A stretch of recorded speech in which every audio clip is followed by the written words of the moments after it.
dosen dengan NPM 41922-1050, kelas Teknik Sipil Reguler B2. Di sini saya akan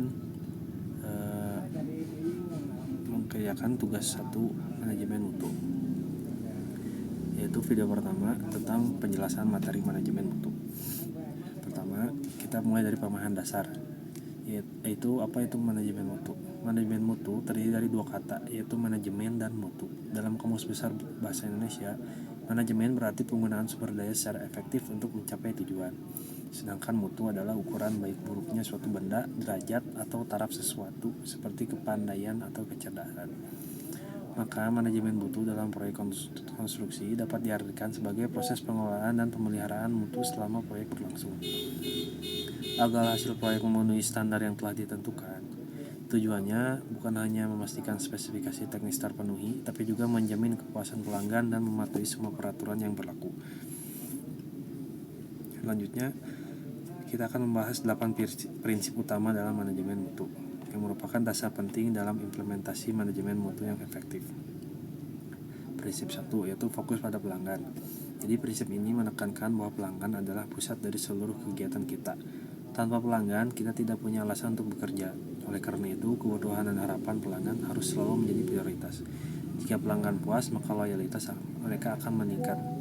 Manfaat dari prinsip ini yaitu meningkatkan respon terhadap kebutuhan pelanggan, meningkatkan efisiensi sumber daya, membangun kepercayaan dan loyalitas pelanggan. Prinsip 2, kepemimpinan. Pemimpin dalam organisasi bertanggung jawab dengan menggerakkan seluruh elemen untuk mencapai tujuan bersama. Seorang pemimpin harus bisa mendistribusikan tugas, mengajak anggota tim untuk aktif, serta melibatkan mereka dalam pengambilan keputusan. Kepemimpinan yang baik sangat menentukan keberhasilan implementasi manajemen mutu. Prinsip ketiga, keterlibatan personil. Manajemen mutu tidak bisa berhasil jika hanya dilakukan oleh 1 atau 2 orang saja. Semua personil dalam organisasi harus terlibat aktif. Mereka harus memahami pentingnya mutu, mengenali hambatan dalam pekerjaan mereka, serta terbuka dalam berdiskusi dengan berbagi pengetahuan. 4. Pendekatan proses. Pendekatan proses mengacu pada konsep input, proses, output. Kita harus memastikan bahwa setiap tahapan dalam proses kerja, dari bahan masuk hingga hasil akhir, dikontrol dan dianalisis. Pendekatan ini membantu dalam efisiensi penggunaan sumber daya dan menghasilkan output yang konsisten. Prinsip 5. Pendekatan sistem. Dalam organisasi, semua bagian saling terhubung. Pendekatan sistem membantu kita untuk mengelola semua proses yang saling berinteraksi secara harmonis. Dengan pendekatan ini, organisasi bisa bekerja lebih efektif dan efisien, karena tidak ada tugas yang tumpang tindih dan semua bagian bekerja dengan tujuan yang sama. Prinsip 6. Perbaikan berkelanjutan. Organisasi yang baik tidak pernah merasa puas dengan hasil yang telah dicapai. Harus ada semangat untuk terus meningkatkan kinerja setiap waktu. Caranya bisa dengan evaluasi berkala, studi banding, hingga menertibkan dokumen dengan prosedur mutu yang ada. Prinsip 7. Pendekatan faktual dalam pengambilan keputusan. Keputusan yang baik harus didasarkan pada data informasi yang akurat. Hasil analisis data yang objektif sangat diperlukan, sehingga keputusan yang diambil benar-benar mencerminkan kondisi nyata. Hal ini mencakup proses evaluasi, pertimbangan, dan negosiasi berdasarkan fakta yang valid. Prinsip 8. Hubungan pemasok yang saling menguntungkan. Dalam proyek konstruksi, pemasok adalah mitra penting. Kita harus membangun hubungan yang saling menguntungkan agar tercipta kerjasama jangka panjang yang baik.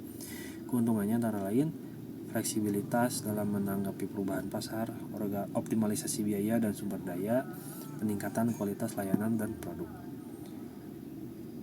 Sekarang kita masuk ke bagian penerapan manajemen mutu dalam proyek konstruksi. Manajemen mutu konstruksi adalah kumpulan prosedur yang terdokumentasi dan digunakan untuk memastikan bahwa semua proses sesuai dengan kebutuhan dan standar. Manajemen mutu tidak hanya fokus pada hasil akhir, tapi juga pada bagaimana proses dilaksanakan.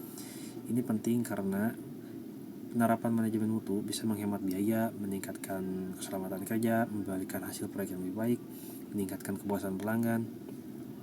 Lalu dokumen-dokumen penting dalam pengendalian mutu proyek konstruksi meliputi dokumen spesifikasi teknis, yaitu berisi rincian pekerjaan yang harus dilakukan agar sesuai dengan harapan semua pihak. Ini menjadi dasar utama untuk menilai mutu pekerjaan. Lalu gambar kerja. Gambar kerja adalah acuan fisik dari rancangan proyek. Semua pihak harus memahami gambar kerja ini dengan baik. karena dengan gambar ini menunjukkan detail konstruksi, spesifikasi teknis, dan perhitungan biaya. Jika gambar ini telah diperiksa dan disetujui, maka dapat digunakan secara resmi dalam pelaksanaan proyek. Lalu rencana mutu kontrak. Dokumen ini merupakan pedoman jaminan mutu dalam pelaksanaan sebuah proyek. Dokumen ini digunakan untuk memastikan bahwa hasil akhir proyek sesuai dengan cara-cara teknis yang dicantumkan dan disepakati dalam kontrak. Dokumen ini khusus dibuat untuk menentukan arah pengendalian proses pelaksanaan proyek, sehingga dapat dilaksanakan proyek yang berkualitas dan sesuai harapan.